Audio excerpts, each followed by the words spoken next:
एक माँ के 7 बच्चे। रेशमा और कुणाल अपने 7 साल के बच्चे अनमोल और अपनी माँ के साथ रहते हैं।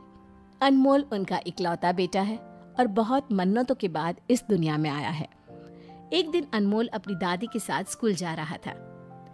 दादी जल्दी चलो ना, देर हो रही है। अनमोल बेटा आराम से चलो, तेरी दादी बूढ़ी हो गई है, अब नहीं चला जाता तेरी दादी से। अनमोल और दादी सड़क पर जा रहे थे कि अचानक एक तेज रफ्तार से कार आई और उन दोनों को कुचल कर चली गई। सड़क पर इधर उधर से चिल्लाने की आवाजें आने लगी। जब सब लोगों ने पास जाकर देखा तो दादी और अनमोल सड़क पर लहूलुहान पड़े थे। अनमोल का स्कूल बैग और पानी की बोतल सड़क के किनारे पड़ी थी। जब ये बात रेशमा और कुणाल को पता चली तो दोनों हॉस्पिटल पहुंचे। आपके बच्चे और माँ को बचाने की हमने बहुत कोशिश की, लेकिन बचा नहीं पाए। उन दोनों का बहुत खून बह चुका था और लोगों ने उन्हें हॉस्पिटल लाने में भी देर कर दी थी। नहीं डॉक्टर साहब, ऐसा नहीं हो सकता। मेरी एक ही औलाद है और वो भी बहुत मुश्किल से मेरी जिंदगी में आया था मेरा बच्चा। बेचारा कुणाल, उसे तो समझ में ही नहीं आ रहा था कि माँ के लिए रोए या बेटे के लिए, या फिर अपने होशो हवास खोई बैठी पत्नी को संभाले। कुणाल ने सारी हिम्मत जुटाई और अपनी पत्नी को घर वापस लेकर आ गया। रेशमा, तुम्हें खुद को संभालना होगा। जो हो गया उसे हम बदल तो नहीं सकते, लेकिन अब आगे क्या करना है उसके बारे में सोचो। अब क्या सोचे आगे? बचा ही क्या है हमारी जिंदगी में? सब कुछ तो खत्म हो गया। कुणाल और रेशमा बात कर ही रहे थे कि अचानक उन्हें बाहर से चिल्लाने की आवाज आई। आग आग, भागो, आग लग गई है। उन दोनों ने बाहर निकलकर देखा तो उनके पड़ोसियों के घर में आग लग रही है। देखते ही देखते उनका घर जल गया और घर में रहने वाले भी राख हो गए। लेकिन उनके घर के 2 बच्चे जो बाहर खेलने गए हैं वो दोनों बच गए हैं और अपने माता पिता की जली हुई लाश देखकर रोए जा रहे हैं। हे भगवान, दोनों बच्चे अनाथ हो गए, कैसे रहेंगे अब ये दोनों? मैं रखूंगी इन दोनों को अपने पास।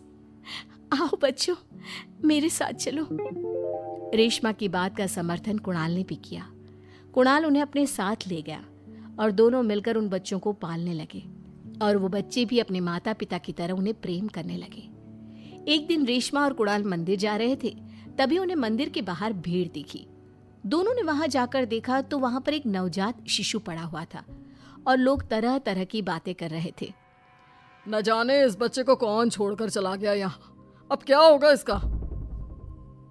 कुणाल ने बच्चे को गोद में उठाया और कहा, हम पालेंगे इस बच्चे को। अरे भाई साहब, आप क्यों कलंक का टीका अपने माथे पर लगा रहे हो?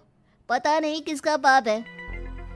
आपको एक छोटे से बच्चे के बारे में ऐसा बोलते हुए शर्म आनी चाहिए। इसमें इस बच्चे की क्या गलती?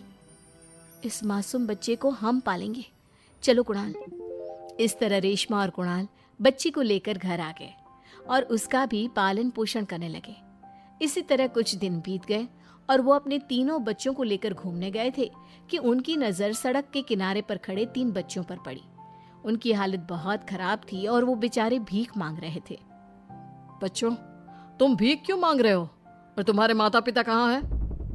हमारे माता पिता नहीं है, हमारे गांव में बांध टूट गया था जिसके कारण गांव में बाढ़ आ गई और हमारे माता पिता उस बाढ़ में बह गए। रेशमा और कुणाल को उन बच्चों पर दया आ गई और उन्हें भी अपने साथ अपने घर ले आए। अब दोनों मिलकर अपने 6 बच्चों का पालन पोषण करने लगे। एक दिन रेशमा की बहन करिश्मा ने अपने जीजाजी और बहन को बुलाया। अच्छा हुआ रेशमा और जीजाजी आप दोनों आ गए। तुमने हमें इतने प्यार से बुलाया था कि हमें आना ही पड़ा। कैसी हो तुम? क्या बताऊं, बस जब से मेरे पति इस दुनिया से गए हैं मेरा किसी काम में मन नहीं लगता और अब तो मेरी तबीयत भी ठीक नहीं रहती। अरे क्या हुआ तुम्हारी तबीयत को? मुझे कैंसर है रेशमा। डॉक्टर ने कहा है कि मैं बस अब कुछ ही दिन और जिंदा रह पाऊंगी। अरे तुम्हें इतनी बड़ी बीमारी है, तुमने हमें बताया भी नहीं। तुमने हमें इतना पराया कर दिया। आप इन दिनों पहले ही गमों में डूबी थी। अनमोल और माँ जी के जाने की बात दुखी थी। मैं आपको और दुखी नहीं करना चाहती थी, इसलिए मैंने आप दोनों को कुछ नहीं बताया। रेशमा, मैं मरने से नहीं डरती, लेकिन मुझे एक ही चिंता सता रही है कि मेरे मुन्ने का क्या होगा। वो अभी बहुत छोटा है मैं चाहती हूँ कि तुम इस बच्चे का ख्याल रखो। तुम चिंता मत करो करिश्मा, मैं तुम्हारे बच्चे को माँ की तरह पालूंगी, उसका ख्याल रखूंगी। तुम बस अपना ध्यान रखो। रेशमा की बात सुनकर करिश्मा को बहुत सुकून मिला। कुछ दिन तक रेशमा और कुणाल करिश्मा के साथ ही रहे और उसका ख्याल रखा। लेकिन जब उसका स्वर्गवास हो गया तो उसका अंतिम संस्कार करके वो दोनों करिश्मा के मुन्ने को भी अपने घर ले आए।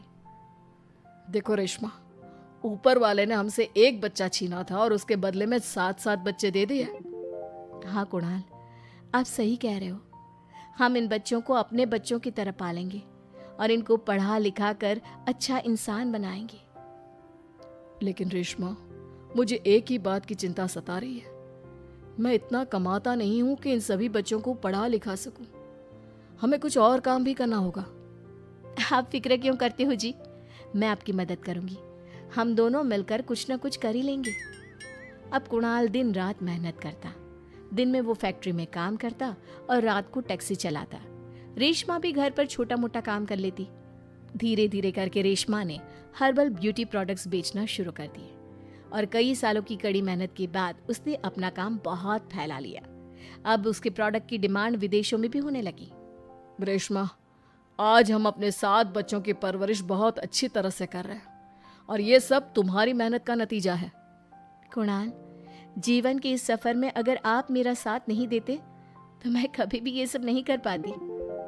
रेशमा और कुणाल अपने घर के आगे गार्डन में एक दूसरे का हाथ पकड़कर बैठे बात कर रहे थे और उनके साथों बच्चे गार्डन में खेल रहे थे। एक बच्चा दौड़कर रेशमा और कुणाल के पास आता है। माँ पापा आप भी आओ ना, हमारे साथ खेलो। हाँ हाँ चलो। अब रेशमा और कुणाल भी अपने बच्चों के साथ खेल रहे हैं।